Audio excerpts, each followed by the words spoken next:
안녕하세요. 35살 여자입니다. 제가 사연을 보내게 된 이유는 모든 이들에게 존경을 받는 대학 교수 시어머니의 실체를 밝히고 싶어서입니다. 저와 남편은 시댁의 반대로 2년간 결혼을 하지 못했어요. 사랑하는 사람의 가족들이 저를 싫어하고 결혼을 반대한다는 사실 때문에 2년 내내 정말 힘들었습니다. 남편과 행복한 시간을 보내다가도 한편으로는 결국 우린 헤어지겠지 라는 생각을 하게 되더라고요. 하지만 제 남편은 저를 포기하지 않았어요. 전보다 저를 더 사랑해주면서 저를 가장 반대하는 시부모와 싸웠습니다. 어느 날 남편에게 신난 목소리로 전화가 왔었어요. 자기야, 어머니가 자기랑 밥 한번 먹자고 하셨어. 우리 결혼 허락해 줄 것 같아. 그동안 마음고생 많았지. 내가 정말 행복하게 해줄게. 당시 그 말을 들었을 때 기분을 잊지 못해요. 2년간의 마음고생을 남편 한마디에 보상받는 기분이었죠. 그리고 드디어 시어머니를 만나러 갔습니다. 시어머니는 명문대의 교수셨어요. 남편도 가장 존경하는 사람을 어머니라고 말할 정도였어요.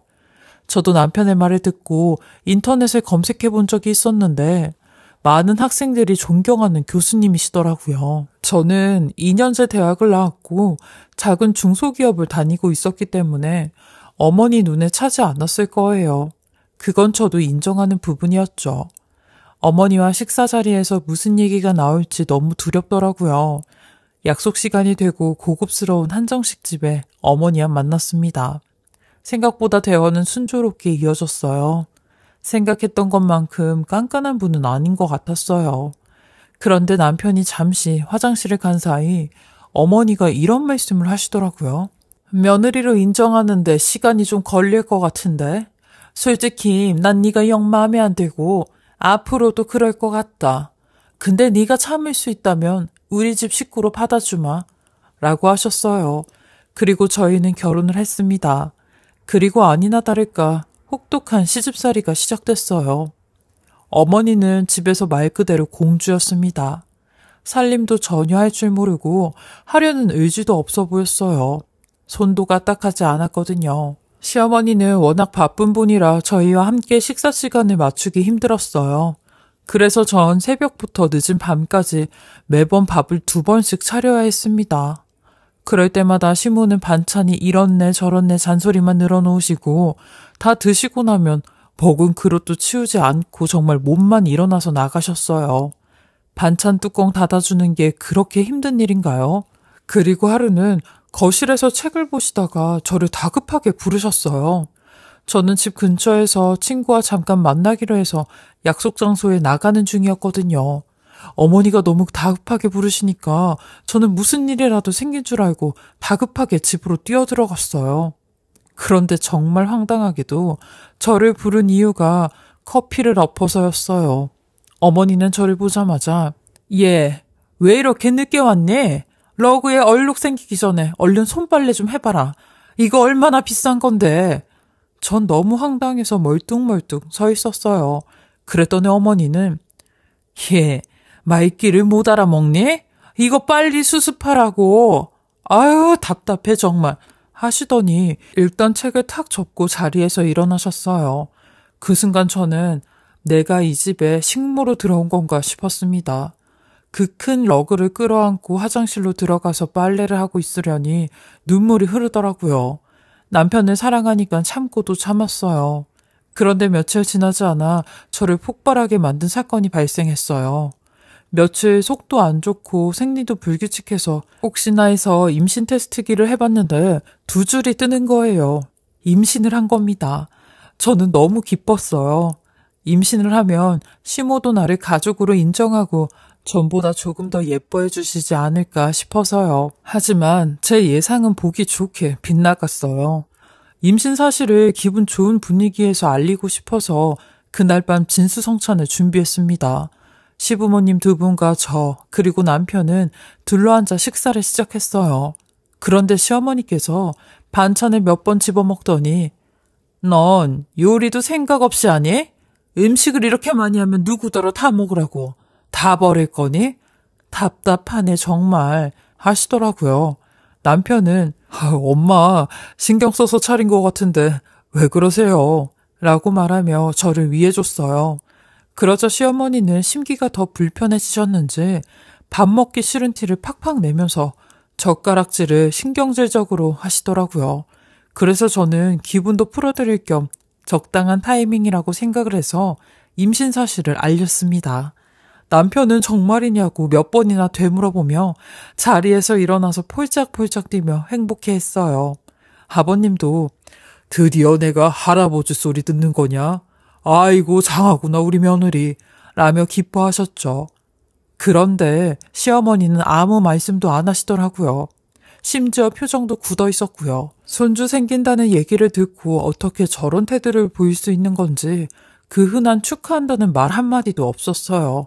정말 실망스럽더라고요. 역시나 저를 가족으로 생각해주지 않는다는 생각이 들었습니다. 그리고 다음날 음식을 너무 많이 차려서 남은 음식들을 전부 꺼내서 먹고 있었어요. 그런 제 모습을 본 시어머니께서 세상에 너 식충이니? 너처럼 미련스럽게 먹는 애는 처음 본다. 임신했다고 살쪄도 된다는 거야? 나는 뚱뚱한 며느리는 창피한데 미련스럽게 먹지 마라. 자기 관리해야지. 라고 말씀하시고 나가버리셨어요. 순간 제 자신이 너무 비참하고 임신한 며느리가 밥 먹는 게 그렇게 꼴보기 싫었나 너무 서럽고 화가 나더라고요. 그래서 저는 먹던 밥을 전부 음식물 쓰레기통에 부어버렸습니다. 밥맛이 뚝 떨어져서요. 그날 이후로도 시모는 단 한 번도 임신한 저를 걱정해주거나 챙겨주신 적이 없습니다. 밖에서는 그렇게 모범적이고 선한 척하면서 제 앞에서는 악마처럼 변해서 온갖 폭언을 쏟아냈죠. 학교에서 스트레스 받는 날이면 집에 돌아와서 저를 타겟 삼아 스트레스를 풀었어요. 네가 애를 낳아도 문제야. 너처럼 못 배운 엄마가 애를 어떻게 가르칠 거니? 어떻게 공부해야 하는지 전략적으로 애를 가르쳐줘야 할 텐데. 공부를 해본 적이 있어야 알지. 그렇다고 돈이 많은 것도 아니고 나도 문제야. 이런 말을 들을 때면 저는 어머니의 감정 쓰레기통이 된 기분이었어요. 매일매일 어머니 눈치를 보느랴 정신적으로 너무 힘들더라고요. 한 번은 동네 언니를 만나려고 동네 카페로 나갔어요. 그런데 어머니께서 친구들과 모임을 갖고 계시더라고요. 인사를 드려야 할까 말아야 할까 고민을 하고 있었는데 그 순간 어머니와 눈이 마주쳤어요. 그런데 표정이 싹 굳어지더니 시선을 회피하시고 저를 외면하시는 겁니다. 마치 저에게 아는 척하지 말고 모르는 척 남남처럼 행동하라는 것처럼 느껴졌어요. 그래서 저도 인사를 드리지 않았죠. 참 비참한 기분이 들더라고요. 그런데 점심시간이 끝난 시간대라 카페 좌석이 몇 개 남아있지 않더라고요. 어쩔 수 없이 어머니 테이블과 가까이 붙어있는 테이블에 가서 앉았습니다. 하필 아는 언니도 늦게 와서 너무 어색하더라고요. 그렇게 숨막히는 10분을 보냈어요. 그리고 동네 언니가 도착하고 조용히 얘기를 나눴죠. 그런데 어머니 테이블에서 믿을 수 없는 얘기가 들렸습니다. 저를 등지고 앉아있는 시어머니가 제 욕을 하는 내용이었어요. 시어머니 한 친구분께서 우리 며느리는 너무 바빠. 근데 욕심이 많아서 일도 하고 육아도 혼자서 다 해내더라고. 어쩔 때 보면 독하다 싶다가도 돈 잘 벌어오고 나한테 육아 안 기대는 거 보면 장하기도 하지 뭐. 라고 말하자 시어머니는 아이고 흉볼 것도 많네. 며느리 잘 얻었구만 이라며 말씀하셨어요. 그러자 주변 친구들이 기다렸다는 듯 요즘도 안 좋아? 아들 결혼 엄청 반대했었잖아. 어디서 근본 없는 애를 데려왔다며. 같이 살아보니 어때? 여전해? 제가 뒤에 앉아있다는 걸 알 리가 없는 어머니 친구분들은 저를 대놓고 흉보고 있었어요.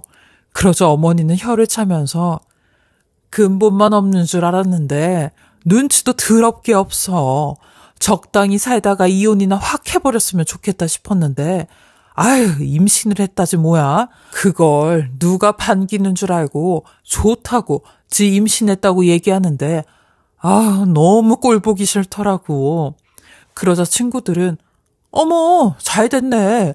그래도 손자 생기고 그럼 좀 정이 가지 않을까?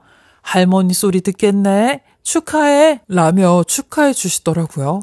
하지만 시어머니는 할머니 되기 싫어. 걔가 좀 덜 떨어지잖아. 지 자식들도 덜 떨어진 애 낳을까봐 걱정이란 말이야. 요즘은 밥을 미련스럽게 많이 먹어서 너무 꼴 보기 싫어. 집에 들어가기 싫을 정도야. 라며 폭언을 쏟아내고 있더라고요. 저는 너무 기가 막혀 눈물만 주룩주룩 흘렀습니다. 제 앞에 앉아있던 동네 언니는 놀라서 어머, 너 울어? 아유, 갑자기 왜 울어? 무슨 일 생긴 거야? 라고 물었죠. 저는 그런 언니 손을 끌고 카페를 나와버렸습니다. 눈물이 멈추지 않을 것 같아서요. 그리고 언니에게 자초지종을 설명했어요. 언니는 화가 머리 끝까지 나서 방방 뛰면서 당장 이혼해. 네가 뭐가 아쉬워서 그딴 여자를 시어머니라고 모시고 그런 수모를 당하니? 라며 제 편을 들어줬어요. 자존감이 바닥까지 떨어져 있던 저를 위로해주는 단 한마디에 참 많이도 울었습니다. 그리고 집에 돌아가서 남편에게 이 사실을 말했어요. 남편은 충격을 받았는지 믿을 수 없다는 반응이었죠. 그래서 저는 진지하게 이혼에 대한 얘기를 꺼냈어요. 남편은 이혼만은 절대 안 된다며 본인이 어머니에게 잘 얘기해보고 그래도 괴롭히신다면 그때는 나가서 분가해서 살자고 했어요. 그리고 그날 밤 남편은 어머니를 모시고 나가서 따로 얘기를 하고 들어왔어요. 그런데 어머니는 남편에게 무슨 말을 들은 건지 집으로 들어오자마자 저를 찾더니 화를 내셨어요. 이게 진짜 주제도 모르고 부족한 거 며느리로 걷어줬더니 우리 아들한테 뭐라고 씨부린 거야? 너 내가 만만하니? 넌 내가 죽으라면 죽는 척이라도 해야 하는 사람인 거야. 그런데 내가 너한테 잘해주길 바라니? 그냥 눈 감아주고 같은 집에 살게 해주는 것만 해도 감사하게 생각해야지. 쥐죽은도 살라니까 무슨 대접을 받고 싶었던 거니? 라면서 저보고 하나도 안 무서우니 이혼하고 싶으면 하라고 하더라고요. 그래서 저는 네, 정 그러시면 이혼할게요. 라고 말하고 집을 나와버렸습니다. 그리고 친정집으로 가서 이 모든 사실을 얘기했어요. 저희 어머니는 너무 놀란 나머지 눈물을 흘리시면서 당장 이혼하고 집으로 들어오라고 하시더라고요. 엄마가 그렇게 말해주니 너무 감사하면서도 한편으론 죄송했습니다. 잘 사는 모습 보여드리고 싶었는데 마음이 너무 아팠어요. 남편을 만나서 얘기해보니 남편도 중간에서 매우 난감해하고 있었어요. 어머니 얘기를 들어보면 어머니 얘기가 맞는 것 같고 제 얘기를 들으면 또 제 얘기가 맞는 것 같다면서요. 정말 화가 나더라고요. 당신 언제나 내 편이겠다고 했잖아. 지켜준다고 해서 반대하는 결혼 어렵게 한 거 아니었어? 라고 얘기했어요. 그러자 남편은 어머니 마음도 이해해줘야지. 어머니는 가진 게 너무 많은 분이라 네가 성에 안 차는 거야. 아마 어떻게 해도 안 찰 거야. 그냥 그렇게 살아야 될 것 같은데 네가 일정 부분 포기해. 남편의 말을 들으니 철퇴로 뒤통수를 맞은 기분이었어요. 더 이상 제 편이 없다는 생각이 들더라고요. 이 대화를 나눈 이후 남편과도 급속도로 관계가 악화되었습니다. 그래서 저는 더 이상 눈치 볼 것도 없게 됐어요. 시어머니에게 복수를 결심했습니다. 시어머니가 방에 들어와서 폭언을 할 때마다 몰래 녹음을 했어요. 그리고 시어머니가 강의가 있을 때 저는 학교로 찾아가 봤습니다. 많은 학생들이 반짝이는 존경의 눈으로 어머니를 바라보고 있더군요. 그럴싸한 교수라는 껍데기 안에 감춰진 시어머니의 실체에 대해서 알지도 못하고요. 시어머니는 학교에서 정말 멋진 사람 같더군요. 학생들과도 벽 없이 잘 지내는 것 같아 보였죠. 그 모습을 보니까 더 화가 나더라고요. 저에게 한 번도 보여준 적 없는 미소를 보고 있자니 소름이 돋았습니다. 전부 가짜로 보였어요. 이 사실을 저만 알고 있으면 안 될 것 같다는 생각이 들었죠. 그래서 시어머니가 그날 밤 제게 또다시 폭언을 쏟아낼 때 저는 지지 않고 말했습니다. 이렇게 난폭한 어머니 실체를 저만 하는 게 너무 억울하네요. 그랬더니 시어머니는 호탕하게 웃으면서 말했어요. 참, 얘 좀 봐. 너니까 내가 이렇게 변한 거야. 너니까. 너처럼 수준 낮은 애를 가족으로 생각하느라 속에 병이 나서 나도 이렇게 변한 거야. 네가 만든 거라고. 정말 어이가 없었어요. 어머니가 사람 판단하는 기준은 돈과 학벌이죠. 그렇게 속물인 어머니 기준에 못 맞춰드려서 죄송하네요. 어머니가 그런 사람인 거 많은 사람들한테 알게 해드리죠. 라고 말했습니다. 그러자 시어머니는 펄쩍펄쩍 뛰면서 남편을 설득해서 저를 이혼시키겠다고 했죠. 그리고 그 모든 대화를 저는 녹취하고 있었습니다. 차곡차곡 증거를 모으기 시작했어요. 신문은 그런 것도 모르고 갈수록 더 진상을 부렸습니다. 한 번은 시어머니와 자주 가는 식당에 친구와 갔는데 식당 아주머니께서 저를 보더니 묘한 표정을 짓더라고요. 그러더니 제게 앞으로 이 식당에 오지 말라고 하는 거예요. 저는 아무것도 모르고 이모님 설마 가게 접으시는 거예요? 서운해서 안 돼요 했죠. 그랬더니 이모님은 제가 들고 있던 메뉴판을 확 뺏으며 그런 사람인지 몰랐지 뭐야. 웃는 얼굴로 실실 걸리더니 시어머니한테 한 짓거리 다 들었어. 이 동네에 자기 소문 쫙 퍼졌다고. 아무리 요즘 애들이 발라당 까졌다지만 말세야 말세. 저는 돌아서는 이모님을 잡고 무슨 말을 들은 건지 물었어요. 그러니 이모님은 아니 본인이 제일 잘하는 걸 나한테 왜 묻고 난리야? 아 얼른 나가라니까 라고 하더군요. 너무나도 억울하고 황당했어요. 이 동네의 소문이 어떻게 난 건지 함께 간 친구 앞에서도 너무 창피했어요. 그날 밤 집에 돌아와서 캐리어에 짐을 싸면서 얼마나 울었는지 모릅니다. 내가 왜 이런 꼴을 당해야 하는지 괴롭더라고요. 정신없이 짐을 싸던 그때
거울 속 제 모습을 보게 됐어요. 배가 많이도 나왔더라고요. 만삭의 몸으로 당장 집을 떠날 생각을 하니 막막해졌어요. 그래서 한참을 생각하고 마음을 다시 다잡았어요. 그래, 복수하려면 시모 옆에 붙어 있어야 한다. 그리고 오늘 받은 수모는 내가 반드시 되갚아주고 떠나야겠다. 라는 생각이 들더라고요. 그래서 저는 가족들이 없는 시간마다 컴퓨터를 켰어요. 그리고 시어머니가 제게 했던 만행들을 기록해 나갔죠. 얼마 전 만삭인 저에게 심부름을 시키고 어디서 달지도 않는 과일만 골라서 사왔냐고 저를 밀쳤던 이야기. 본인 친구들과 카페에서 저를 등지고 대놓고 욕하며 모욕했던 이야기. 저희 친정엄마 통화하면서 저를 욕하고 친정엄마를 무시했던 이야기.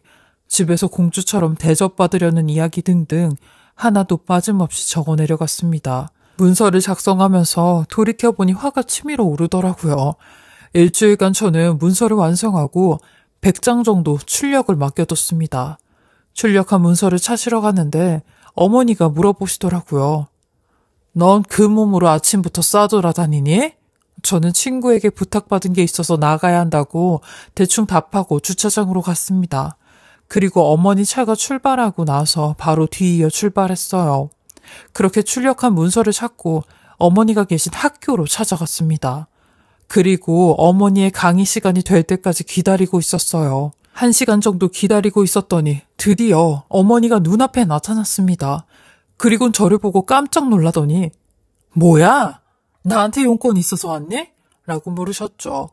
그래서 전 어머니에게는 용건 없다고 말했어요. 그랬더니 그럼 네가 여기가 어디라고 와? 무슨 꿍꿍이야?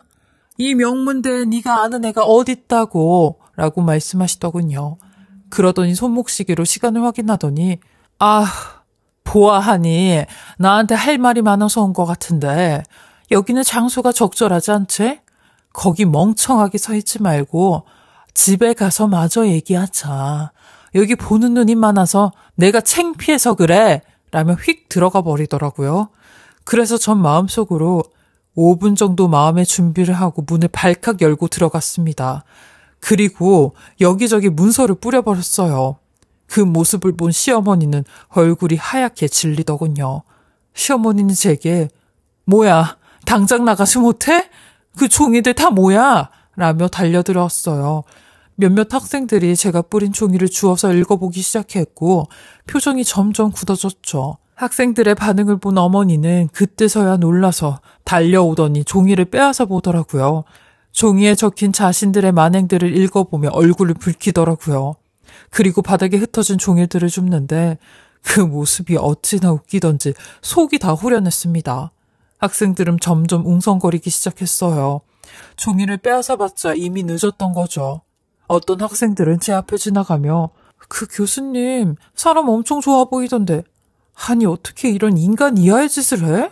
완전 쓰레기 라며 저를 애절한 눈으로 쳐다보더라고요. 그리고 어떤 사람은 힘드셨겠다고 하는 말도 해주었습니다. 다른 사람에게 듣는 위로에 눈물이 터져 나올 것 같아 간신히 참았네요. 그렇게 저는 속 시원하게 시어머니한테 한 방을 날리고 남편에게도 이혼 서류 던져주었습니다. 시어머니는 볼장 다 봤다며 당장 이혼하라고 야단이셨고 명예훼손으로 신고한다고 난리셨는데 남편이 그런 신고하면 가만히 두지 않을 거라고 본인 엄마한테 쐐기를 박았고 절 끝까지 붙잡는데 본인이 엄마랑 연 끊고 살면 된다고 제발 한 번만 뱃속에 우리 아이를 위해서라도 이런 선택은 하지 말라며 울고불고 매달렸어요. 하지만 전 남편의 말을 듣곤 이 선택이 우리 아이를 위한 선택이라고 했습니다. 아이를 빌미 삼아 발목 잡는 거 그거 하지 말라고 했어요. 어차피 결국 우리 미래는 뻔히 정해져 있는 거라며 그 미래를 조금 더 빨리 앞당겼다 생각하라고 했습니다. 그렇게 저는 남편과 이혼을 했어요. 그리고 요 며칠 전엔 시어머니가 이혼한 지 7개월 만에 연락이 와 다 죽어가는 목소리로 너 때문에 학교에서 애들이 수강 신청도 안 하고 인기 있는 교수에서 개쓰레기 교수 되어버렸다. 이제 만족하니? 네가 원하는 대로 됐으니 만족해? 그럼 다시 와서 우리 아들이랑 좀 살아라. 지금 재영이 직장도 안 나가고 문도 잠그고 밥도 안 먹고 술만 마시면 꼬장이랑 꼬장은 다 부리고 있는데 네가 우리 착한 아들 저렇게까지 만들어 피까지 말리고 있냐? 네가 이렇게 만들었으니까 네가 책임지라고 우리 아들 이라며 점점 언성을 높이며 얘기하시는데 전 그런 시어머니에게 아주머니? 아줌마 누군데 지금 이딴 전화해서 큰 소리예요? 아줌마가 학교에서 그렇게 된 건 사람들이 당연히 알아야 되는 걸 알게 된 거고 아줌마 아들이 그렇게 된 건 제가 아니라 아줌마 때문에 그렇게 된 건데 어디서 남 탓을 하고 있어요. 꼭 실패한 사람들이 남 탓하던데 그게 당신이네요. 아줌마는 말 그대로 인생 실패자, 루저네요. 2번 다시 저한테 이딴 전화 걸면 저도 또 가만히 있지 않을 테니까 두고 보자고요. 이 통화도 다 녹음 중이니까요. 라고 했어요. 그러니 뒤도 안 돌아보고 바로 전화 끊어버리더라고요. 진짜 어이가 없어 기가 막히고 코가 막혔습니다. 저는 현재 더할 나위 없이 행복해요. 이혼하기 전엔 모든 게 무섭고 두려웠는데 막상 이혼을 하니 출소를 한 기분이었죠. 그리고 지금은 제 아기만 바라보며 직장생활 열심히 하면서 잘 지내고 있어요. 요샌 저희 애기 재롱 보는 맛에 살고 있죠. 여기까지가 잘난 교수 시모에게 당한 수모를 되갚아줬던 이야기였는데요. 보잘것없는 제 이야기를 들어주셔서 감사하고요. 만약 저와 같은 일을 겪고 계신 분이 있다면 당하지만 마시고 당당하게 목소리를 내시길 바라며 건강하시고 행복하시길 바랍니다.